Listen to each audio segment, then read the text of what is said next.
네, 반갑습니다. 12월 16일 월요일 아침 시황입니다. 자, 다우지수는 마이너스 0.2%, 나스닥은 플러스 0.12%, S&P 500은 그냥 0%입니다. 그래서 지난 주말 미국 시장 같은 경우는 일단 보합으로 끝났는데, 보합에 대한 부분들은 당분간 지속될 것이다 생각되죠. 그래서 미국 시장이 폭발적으로 상승할 수 있는 어떤 동력 같은 부분들은 조금 부담스러워하지 않는가라는 생각이 좀 들긴 합니다. 자, 이런 시점을 국내 증시가 좀 노려야 되겠죠. 탄핵 가결 이후에 주가 상승에 어떤 드라이브를 걸 수 있다라면 지금이 아닐까 생각합니다. 왜냐하면 해외 시장에 대한 부분들이 좀 주춤하다 이렇게 된다라면 네, 국내 시장에서 빠져나가는 자금들이 살짝 멈칫할 수 있거든요. 우리나라 증시가 치고 올라간다 그렇다면 해외로 갈 게 아니라 조금 더 있어 볼까 이런 생각이 들 수도 있잖아요. 아니면은 올라가는 것을 기회로 삼아가지고 매도하고 넘어가자 이럴 수도 있겠습니다만, 지금 현재에서는 환율도 높기 때문에 실제적으로 이제 한국 주식을 정리해서 미국으로 넘어가기는 조금 애매할 겁니다. 환율이 높은 상태에서 잘 오르지 않는다라고 생각이 되는 주식에 진입을 하게 될 이유가 지금 없을 거라 생각되거든요. 그래서 그러한 형태들이 나오고 있는 거고요. 일단은 우리 증시는 탄핵 가결에 대한 기대감을 통해서 일단 반등세가 연결될 것이다 판단되고 있기 때문에 그 부분들을 체크하고 가시면 좋지 않을까 생각됩니다. 뉴스 한번 보도록 할게요. 뉴스들 살펴보시면 특이사항은 아직 없습니다만, 네, 전체적으로 이제 급한 불 꺼졌다, 네, 이런 식 이야기들, 정치적 불확실성이 해소가 됨에 따라서 코스피 지수가 회복할 가능성이 높아졌다 이런 얘기를 나오고 있습니다. 계속적으로 이제 상승이 진행될 것이다라는 얘기가 되고 있는 거고요. 하지만 외국인들이 이탈하는 부분들, 이 부분들이 이제 좀 해소가 돼야 되는데, 자, 정치적 불확실성은 일단 해소가 됐어요. 그렇다면 외국인들이 더 이상 팔아먹지 않아도 되지 않을까 생각하는 모습 좀 있죠. 주가가 바닥이다라는 어떤 느낌들, 그 다음에 이제는 기대감을 가지고 좀 올라갈 수도 있다. 또 유동성 공급에 대한 그런 기대감으로 상승할 수 있을 것이다 라는 식으로 갈 수도 있거든요. 그러니까 그러한 형태의 내용들이 나오게 된다면 증시가 반등할 것이다 라는 기대감이 더 커질 수 있겠다, 보여질 수 있겠습니다. 여기다가 이제 이번 주에는 FOMC 있죠. 미국 기준금리 인하에 대한 가능성이 굉장히 높아져 있기 때문에 지금 시점에서는 금리 인하와 함께 중국에서는 또 경기 부양 나온다는 얘기가 있습니다. 그래서 안팎으로 좋은 얘기들이 나오고 있고, 우리나라도 이제 부담감이 조금 줄어든 상태가 되기 때문에 일단적으로는 기대감을 좀 가질 필요가 있지 않을까 생각합니다. 아직까지는 이제 환율이 높고 그런 부분들이 나오고 있고, 아직은 장이 시작하지 않았기 때문에 잘 모를 수 있겠다 판단될 수 있겠습니다만, 기대감을 반영해서 더 올라갈 수 있다면 가능성이 있다라고 볼 수가 있겠죠. 올해 시점에서는 계속적으로 주가 떨어진 형태를 좀 보였었는데, 이제는 2500포인트 이상의 가능성과 2600포인트까지의 주가 상승을 이번 주 내내 만들어낼 수 있지 않을까 보여지기 때문에 여기에 대한 기대감 가져가시면 될 것 같고요. 연중 고점 대비 26%나 하락했기 때문에 반등 가능성이 충분히 있다. 자, 이런 부분들을 외국인들이 알고 있다라면 어느 정도의 매수 유입도 가능하지 않겠는가 생각됩니다. 자, 지금 외국인들의 국내 증시 이탈이 4개월째 이어지고 있는데, 지금은 이제 문제점들이 하나씩 해소가 되고 있고, 또 4분기 같은 경우는 기업들 실적이 굉장히 높은 그런 기대치를 좀 만들어낼 수가 있겠죠. 특히나 환율이 높게 형성됐었던 부분들, 4분기 때에는 환율이 계속 높았거든요. 근데 수출도 굉장히 좋았어요. 그렇다는 것은 수출 기업들에 대한 실적 증가가 나타날 수가 있겠죠. 일각에서는 계속 삼성전자, 하이닉스 또는 이제 기타 여러 기업들의 실적이 나빠질 것이다, 안 좋을 것이다 이렇게 전망을 하고 있습니다만, 환율에 의한 환차익이 발생을 된다면 이것 또한 실적 증가의 하나의 요소로 작용할 수가 있을 겁니다. 그래서 그런 포인트들 생각하시면 될 것 같고요. 좋은 소식들이 계속 나오고 있으니까 기대감을 좀 가져보시는 것은 좋지 않을까 보여집니다. 자, 노무현, 박근혜 예전 대통령들의 그 탄핵 이야기를 좀 살펴보게 되면 탄핵을 일단 하고 나서부터는 증시가 가결되고 나서 반등세를 크게 보였다는 것이 중요한 포인트입니다. 물론 지금은 조금 다른 상황이긴 하겠습니다만은 그런 가능성이 있다라고 판단해 보실 수 있을 것 같아 보여요. 그래서 그런 형태 보시면 되겠고요. 역대급 박앤세일이지만 국장의 치가 떨려 집을 나가겠다. 그죠? 금융위기 수준 또는 금융위기 때보다 더 심하죠. 지난 리먼 사태 때라든지 또는 코로나 요 상황보다도 더 많이 주가가 많이 내려간 상태라서 실질적으로는 이 국내 시장에 대한 실망감도 굉장히 많이 있을 거라 생각합니다. 이해합니다. 충분히 이해할 수밖에 없겠죠. 주가가 워낙 떨어져 있는 상태이기도 하고, 상대적으로 다른 국가들, 해외의 어떤 기업 그런 주가들은 많이 올라가서 신고가 찍고 막 난리가 아닌데 우리나라만 이렇게 개판을 치고 있는 상황이니까 열받을 수도 있겠죠. 그래서 그런 형태의 느낌들 나올 수 있겠고요. 대신에 코스피 PER, 퍼가 7.7배로 역대 최저치를 기록했다는 것은 좋은 소식이 될 수 있습니다. 이거는 역사적인 저평가라고 볼 수가 있습니다. 기업 가치가 사실 훼손된 것이 아니라 기업의 주가가 불확실성에 의해서 매도를 통한 주가 하락으로 진행된 부분이기 때문에 여기에서 우리가 뭐 부담감을 많이 가진다기보다는 그냥 여유 있게 조금 이제 저평가를 즐기면서 반등으로 가는 그런 형태로 가는 것이 좋지 않을까 생각해 봅니다. 자, 일단 증권가에서는 탄핵 가결을 호재로 받아들이고 있다라고 생각할 수 있기 때문에 추가 상승이 일어날 수 있겠고요. 물론 이 이후에도 뭐 헌법재판소의 판결이라든지 등등 나오겠습니다만 헌법재판소는 그냥 헌법을 어긴 상황이기 때문에 아마도 여기서 그거를 하지 않으면 안 되지 않을까요? 헌법재판소에서 무혐의 처분이 나왔다. 뭐 이렇게 해버리기는 조금 애매할 것 같습니다. 그래서 그 내용들 만약에 그 전이었다라면 애매할 수 있어요. 근데 지금과 같은 경우처럼 이렇게 비상계엄이라는 게 나타났기 때문에 충분히 이런 것들은 헌법재판소를 당연히 통과하게 될 가능성이 높겠죠. 그래서 탄핵이 가결이 됐을 경우에는 뭐 조기 대선에 따른 뭐 정책이라든지 이런 부분들의 이슈가 나타날 수 있겠습니다만 지금까지와의 어떤 상황과는 좀 다른 형태로 갈 수 있다는 기대감이 있기 때문에 여러 가지 기업들에 대해서 또 이제 상승적 기대감을 좀 가질 수 있지 않을까 생각을 해볼 수 있겠습니다. 자, 어닝 쇼크에 대한 부분들은 일단 좀 지켜봐야 되겠습니다만 수출 기업들의 일단은 환율 환차익 기대감 충분히 생각할 수 있어서 그 정도는 우리가 기대하고 보시면 될 것 같습니다. 그런 정도인 것 같고요. 자, 환율이 높기 때문에 항공주, 은행주들이 좀 몸살 겪고 있다는 얘기인데 은행주는 왜지? 은행주는 환율이 높아서 외국인들이 팔기 때문에 라고 할 수도 있겠고 또 하나는 원달러 환율이 오르면서 외화부채의 평가액이 외화자산보다 늘어났다. 외화부채. 이 외화부채가 제일 무서운 거예요. 외국 자본을 끌어다 썼을 때 환율이 올라가 버린다라고 해버리면은 그냥 망하는 거거든요. 그래서 환율을 방어하기 위해서 그 현금을 달러를 막 쓰는데 달러를 써도 환율이 안 잡힌다. 그렇게 되면 그냥 부도 일어나는 거거든요. 이게 굉장히 큰 문제가 될 수는 있습니다만 뭐 외화 부채 때문에 지금 기업이 망하거나 그럴 만한 상황은 아니죠. 그래서 그렇게 생각하시면 되겠고 환율은 지금 1440원 근처까지 올라가 있지만 더 이상은 추가 상승은 나타나지 않을 것이라는 기대감이 나타나죠. 환율이 뭐 추가 상승하지 않을 거다 생각할 수도 있어도 한 가지 생각해 볼 만한 부분은 뭐냐?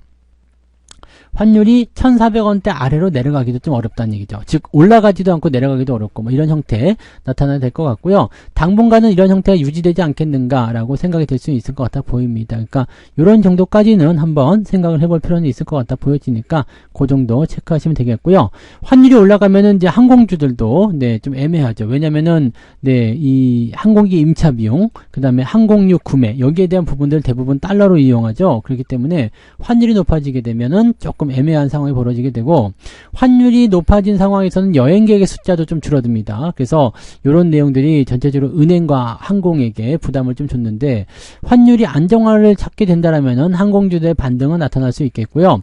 은행주들은 사실 금리 인하도도 연결시켜야 되기 때문에 실질적으로 실적이 계속해서 담보될 수 있을지는 좀 부담스럽습니다. 저는 그래서 은행주 쪽은 조금 애매한 구간이고요. 그냥 저는 기업은행 하나 본다고 그랬죠. 배당률이 높은 그런 쪽으로 생각해 보시면 되기 때문에 그 정도만 참고해서 보시면 되지 않을까 보여집니다. 뭐 그렇게 체크하시면 될 것 같아 보여요. 그래서 환율과 직접적 영향력이 있는 부분들은 뭐 화학주라든지 또는 이제 항공주 이렇게 속해지는 부분이 좀 되겠고 원자재 수입하는 쪽 이런 쪽이 전부 다 영향력을 가지게 되고 또 그런 상황이 되다 보면 물가가 또 올라가는 상태가 벌어질 수 있는데 일단은 이 환율이 빨리 정돈이 되면 어느 정도의 기대치는 좀 생각해 볼 수 있을 것 같아 보여집니다. 전반적으로는 이제 부담감을 계속 갖고 있던 업종군들이 빠르게 상승할 수 있는 기대감이 좀 생길 수 있겠죠. 그런 형태들이고요. 조선 미디어, 뭐 중공업 이런 종목군들 너무 내렸나? 지금은 낙폭 과대 종목이 기대감을 통해서 반등하는 입장으로 가고 있기 때문에 거기에 따른 기대감들을 좀 생각하시는 것도 괜찮을 것 같습니다.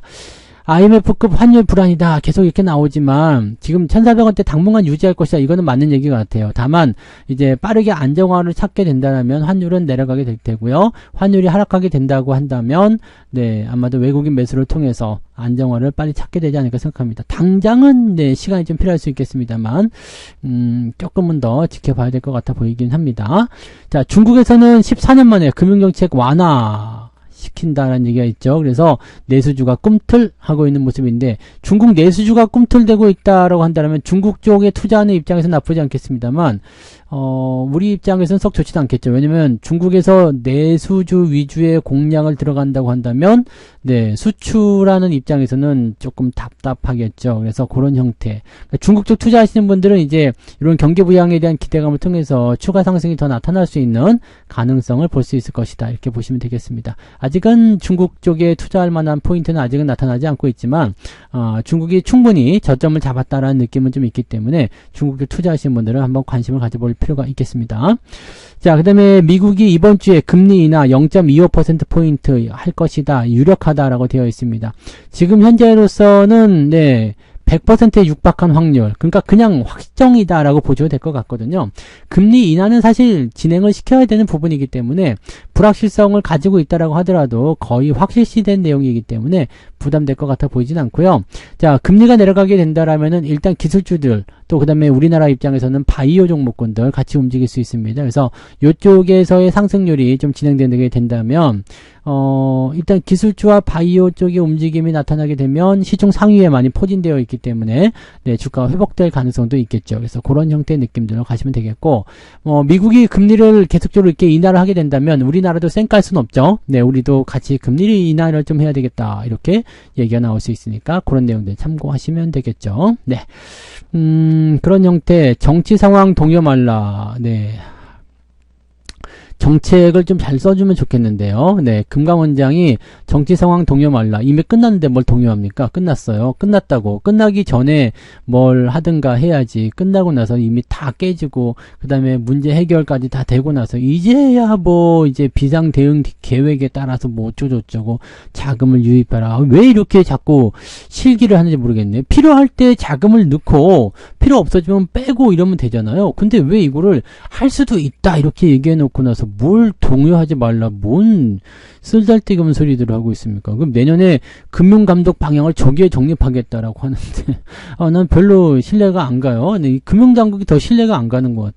아니, 이 부분들은, 솔직히 이제 뭐가 더 급한지, 뭐가 지금 필요한지, 이 부분에 대해서 분명히 생각을 해야 되거든요. 근데, 전혀 이런 거 없이 그냥 정책도 흐지부지한 상태에서 이게 말이 되겠습니까? 그죠? 나는 조금 그러네요. 네. 자, 탄핵 가결에 따라서 전문가들은 증시 반등세가 이어질 것이다. 다들 그렇게 생각해요. 네, 저도 그렇게 생각하는데 문제는 이제 그렇게 생각하고 있기 때문에 오히려 주가가 반대 포인트를 만들 수도 있죠. 그러니까 요 내용들 보셔야 되겠습니다만 이제 중요한 거는 외국인들이 돌아오느냐가 중요하겠고요. 연기금이 계속적으로 매수해 왔었는데 얘들이 탄핵 가결되고 주가가 상승세를 보이게 됐을 때 매도를 해버리게 되면 또 거기에 따른 상당량의 물량 부담감이 좀 생길 수가 있겠죠. 자, 그 물량을 외국인이 받아야 되거든요. 근데 그것을 지금 시점에서 받을 수 있겠는가라는 부분인데 일단 정치적 불확실성에 대한 내용만 생각하면은 외국인들이 안 들어올 만한 이유는 없거든요. 근데 일단은 상황을 좀 보자고요. 괜찮을 수도 있습니다. 그래서 일단 긍정적 기대감을 가지고 진행하지만 완전히 안심하기는 좀 그런다. 좀 어렵다. 이렇게 식으로 생각해 주시면 되겠네요. 그 정도고요. 한숨 돌렸다지만 소비 침체는 여전히 불안하다. 뭐 등등등. 네. 반도체와 은행을 중심으로 2600포인트 회복할 전망이다. 이거는 외국인들이 매수가 들어올 거다 생각하는 부분에서 나타나는 거거든요. 그래서 중심이 되는 패턴들은 반도체 은행이 될 것이다라고 얘기가 되고 있는데 시총 상위주고 그다음에 이제 외국인들 선호 종목들로 집중될 것이다. 이렇게 전망을 하고 있는 것 같아 보입니다. 그렇게 된다면 좋겠죠. 그렇게 되면 좋을 거고 또 여기다가 이제 실적에 대한 기대감까지 같이 좀 잘 나와주면 주가 상승하는 쪽에 큰 도움이 되지 않을까 생각을 해보겠습니다. 외부 요인에 의한 경제 충격은 오래가지 않을 것이다라고 하는데 지금 이 상태로 해다가는 오래갈 수도 있습니다. 그러니까 빨리빨리 지금 뭔가 정책적인 부분들도 필요하다면 바꾸려면 바꾸고 아니면은 뭔가 보완하려면 보완하고 유동성 공급도 하려면 유동성 공급하고 해줘야 되겠죠. 뭐 빨리빨리 한다는 얘기가 있는데 일단 당장은 나타나지 않는 것 같아서 너무 좀 답답해요. 주가 떨어졌을 때 그런 것들 열심히 좀 해줬으면 훨씬 더 안정성이 있었지 않았을까 생각해 보는데 볼수록 안타까운 부분이 좀 있겠습니다. 네, 그런 형태고요. 고려아연 얘기 계속 나오는데 고려아연은 주가가 더 빠질 것 같아요. 그러니까 이 부분들 주의가 좀 필요하겠다 보여집니다. 자, 증시 바닥론이 고개 들면서 네, 정상궤도 진입에 대한 기대감이 커졌다. 자, 증시 바닥에 대한 부분들은 어떤 식으로 생각해야 되냐면 2600 또는 2700 뭐 그런 포인트 나타나야 되는데 지금은 2600까지만 넘어가도 매물대 통과가 되기 때문에 충분히 주가 상승이 일어날 수가 있습니다. 거기에 대한 기대감들은 좀 가질 필요 있겠습니다. 그래서 지금은 아직 2500포인트를 돌파도 못했지만 네, 이번에 그 FOMC 결과와 그 다음에 이 탄핵 가결에 대한 기대감을 가지고 주가가 상승하면서 외국인들의 자금을 조금 끌어당길 수만 있다라면 충분히 이번 주 안에 2500포인트 돌파해서 2600까지 터치하는 가능성이 나타날 수가 있겠죠. 그렇게 되면은 산타랠리에 대한 기대감을 통해서 주가가 많이 상승할 수 있습니다. 가지고 계신 종목들 그대로 잘 홀딩하시는 거 중요한 전략이고요. 그런 부분들을 통해서 여러분들이 계속해서 주가 상승을 모색해 나가야 됩니다. 자, 지금 현재로서는 이제 뉴스 같은 부분들이 거의 대부분이 그렇습니다. 네, 그냥 요런 식. 뭐 중국 관련한 부분들 하나 있고요. 그죠? 소비주 뭐 올라간다. 그래서 화장품 관련주도 올라가는 형태 하나 있고요. 그 다음에 그 탄핵 가결 이후에 나타나는 증시 상승에 대한 기대감. 그 다음에 FOMC의 금리 인하 가능성 매우 높다. 이런 정도. 환율이 또 안정세를 찾게 된다면 그와 관련된 종목군들이 움직일 수 있을 것이다. 그 정도로 보시면 되겠습니다. 일단 현재로서는요. 그런 형태의 느낌으로 좀 봐주시는 게 맞을 것 같다 보여지고요. 뭐 이번 주는 일단 기대감을 얼마만큼 잘 녹이느냐, 그 다음에 그 기대감을 따라서 수급이 또 얼마만큼 빠르게 잘 들어와 주느냐에 대한 부분이 될 것 같고, 중요한 경제지표는 FOMC가 유일하다고 볼 수 있기 때문에 이 정도에 대한 부분들은 또 우리가 예상한 대로 100%에 가까운 확률이니까 긍정적인 요소들이 많이 있을 것이다 라고 보시면 되겠습니다. 시총 상위와 그동안 소외받았던 종목들, 이쪽 종목군들에게 움직임이 좋을 수 있으니까요. 네, 수익금 손실이라고 하는 종목들도 웬만하면 잘 들고 가시면서 좋은 결과들을 만들어내시기 바랍니다. 지금 금융당국이나 한국은행에서는 뭐 계속적으로 모든 수단을 활용해서 한다라고 하는데 그냥 지금 하시면 좋겠어요. 장기화가 되면 하겠다 뭐 이런 얘기하는데 장기화고 나발이고 간에 그냥 지금 하시면 좋습니다. 지금 해야지 효과를 보는 거지 뭐 그거 나중에 술할 탄 듯 물에 물 탄 듯 티도 안 나게 그렇게 하지 마시고 필요할 때 돈 집어넣는 거 그게 제일 중요하다는 거 네, 그걸 좀 알았으면 좋겠는데 그걸 잘 모르네. 그죠? 네, 너무 우리 생각만 하는 건가요? 네, 한국은행의 입장도 있긴 있을 거 아니에요. 그죠? 너무 우리 생각만 하면은 또 그럴 수 있겠습니다만, 네, 아무튼 그래도 지금 같은 시점이 뭐 그냥 필요한 시점이 아닌가라는 생각이 좀 들긴 하니까, 답답한 마음을 좀 얘기해봤고요. 자, 일단은 활기차게, 힘차게 한번 출발해보자고요. 오늘 파이팅 해주시기 바라고요. 조금 이따 9시에 무료방송이 있습니다. 9시 무방에서 다시 한번 또 이야기하도록 하겠습니다. 오늘 아침 시황은 여기서 마칠게요. 고맙습니다. 본 방송에서 제공되는 모든 정보는 투자 판단의 참고 자료이며 투자의 최종 책임은 본 방송을 이용하는 본인에게 있습니다.